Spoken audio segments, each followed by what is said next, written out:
को पता चला कि मैंने वो वीडियो बनाई है तो उन्होंने पहले मुझे कहा कि आप बोलो ये झूठ है मीडिया के सामने, मैंने मना कर दिया। फिर और उन्होंने मुझे ये कहा कि निसार अहमद सिद्दीकी के बेटे पे लगा दो कि ये इसने बनाई है वीडियो, क्योंकि वो उनको साइड करना चाह रहे थे कि उनको निकाल दें और हम आगे आ जाएं। फिर जब मैंने नहीं मानी तो रजिस्ट्रार ने मुझे ऑफर्स देने की कोशिश की कि हम आपको जो है ना डबल प्रमोशन देंगे, पैसे, घर।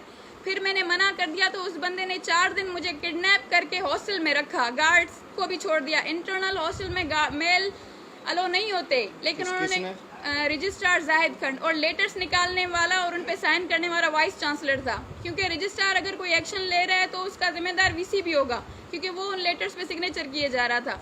फिर उन्होंने 8 से 10 गार्ड्स विथ गन्स के साथ उन्होंने मेरे रूम के बाहर छोड़े और वो मुझे धमकाना शुरू हो गए। उन्होंने कहा कि अगर आपने इनकी बात नहीं मानी तो हम आपको बेहोश कर देंगे, आपको जहर दे देंगे। और फिर वहाँ पे जो वार्डन थी वो मुझे बार बार आके ये बोल रही थी, आप सुसाइड तो नहीं करेंगी ना, आप सुसाइड तो नहीं करेंगी ना, मतलब एक चीज़ मेरे माइंड में डाल रही थी। ऐसे ही 4 दिन उन्होंने रखा, फिर भी मैं नहीं हट रही थी, हर तरह की उन्होंने धमकियाँ दी, फिर भी मैंने नहीं मानी। तो फिर उन्होंने क्या किया, चौथे दिन पे इरफान समो को बुलाया, वहाँ पे वो फीमेल पुलिस के साथ आ गए। उनके पास कोई कोर्ट का ऑर्डर नहीं था, वो कमेटी इलीगल थी, एक करप्ट लोगों की कॉल पे उनका, मतलब पुलिस का काम क्या होता है, एसएसपी इरफान समो, पुलिस का काम होता है हमें प्रोटेक्ट करना, लेकिन ये वो पुलिस है जो करप्ट लोगों के 2 पैसों पे चलती है। उसकी एक फ़ोन पे वो वहीं पे सखर आईबी में आ गया और मुझे कहने लग गया, आपने वीडियो बनाई है, हम आपको उठा के लेके जाएंगे और थाने में लेके जाएंगे और मैं आपको मरवा दूंगा, ऐसे मुझे धमकियां देना। और इतना हद से ज़्यादा उन्होंने मुझे प्रेशराइज किया। मुझे कहा कि जैसा ये बोल रहे हैं मानो, वरना आपके साथ बहुत बुरा होगा। मुझे इतना ज़्यादा प्रेशराइज किया कि मुझे समझ नहीं आ रही थी। अगर इनको मसला था, हुसैन अहमद सिद्दीकी के साथ मसला था कि उनको साइड करना है, तो मुझे विक्टिम करने की क्या ज़रूरत थी? वो सामने से आके मुकाबला करते, उनको यूज़ करते। फिर उन्होंने क्या किया, ज़बरदस्ती मेरी स्टेटमेंट ली कि जैसा बोल रहे करो, और ज़बरदस्ती मेरी वीडियो बनाई। मैंने उनको इतना मना किया, उनकी कमेटी में 2 फीमेल्स भी थी, मैंने कहा मैम देखें मेरा वीडियो नहीं बनाएं, आपने जैसा बोला मैंने लिख दिया, ठीक है ना, एटलीस्ट मेरी वीडियो नहीं बनाए। फिर उन्होंने क्या किया, चौथे दिन पे केटीएन न्यूज़ के एंकर जान मोहम्मद, जो रजिस्ट्रार की कॉल पे आ जाते हैं झूठी न्यूज़ देने के लिए, इन लोगों को प्रमोट, बात ना कीजिए, आप अपनी बात कीजिए।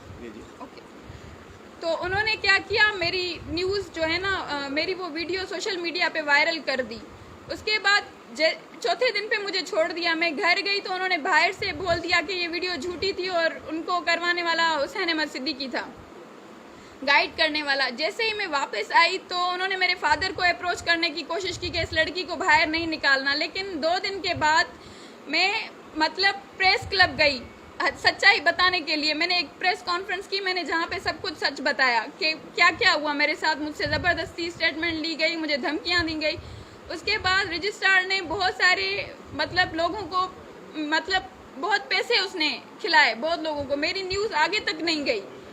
उसके बाद उसने क्या किया, मुझे डराने के लिए उसने कहा ये एसपी से भी नहीं डर रही, तो उसने मुझे डराने के लिए, उसके कुछ लोग थे एफआईए में, उनको बोला इसके ऊपर कंप्लेंट करो ताकि ये डर जाए और जैसा मैं बोलूँ वो करे। उसके कुछ लोग थे, उन्होंने मुझे, मेरे घर पे लेटर तक नहीं आया था, उन्होंने एक पिक्चर भेजी थी मेरे भाई के फ़ोन पे कि इसके खिलाफ कंप्लेंट हुई है। जैसे ही मैं वहाँ पे गई एफआईए में तो इन्वेस्टिगेशन इंस्पेक्टर थे सोमरो, जो जायद खंड को बहुत अच्छे से जानते हैं और उसके कुछ रिलेटिव्स वहीं पे काम भी करते हैं। और दूसरे थे एडिशनल डायरेक्टर अमजद अब्बासी, जिनके खुद के कज़न का नाम है शादाब अब्बासी, जो आईपीए के कैटरिंग के सारे कॉन्ट्रैक्ट्स लेते हैं। तो मैं जैसे ही गई, किसी ने मुझे ये नहीं बोला if you are right we will help you, नहीं, वो सब यही बोल रहे थे कि आपने वीडियो बनाई है, आप जेल जाएंगे, आपके साथ आपकी एफआईआर कट होगी, आप मरेंगे, आप अपनी जान छुड़ाओ, किसी और पे लगा। मैंने कहा सर एक बात बताएं, ये मैंने इतना बड़ा एक्शन क्यों लिया था कि करप्शन को ख़त्म किया जाए ना, या मुझे साइड होना था तो मैं वैसे ही अपनी जॉब कर रही थी। फिर उन्होंने फिर से मतलब कंटिन्यूस मुझे 1.5 घंटा उन्होंने प्रेशराइज करने की कोशिश की। मैंने अपनी स्टेटमेंट दी और मैं चली गई। फिर उसके बाद क्या हुआ कि मुझे लगा कि ये फेयर नहीं है, ये लोग मिले हुए सारे। फिर मैंने डीजी को ईमेल की और एडिशनल डायरेक्टर्स को, बहुत लोगों को ईमेल की वहाँ पे। फिर मेरी इंक्वायरी दोबारा हुई। उसके बाद जो रिपोर्ट आई है तो वो रिपोर्ट भी नहीं दे रहे, क्योंकि वो उनके अगेंस्ट जा रही है, जो उन्होंने बोला था वैसा कुछ भी नहीं है।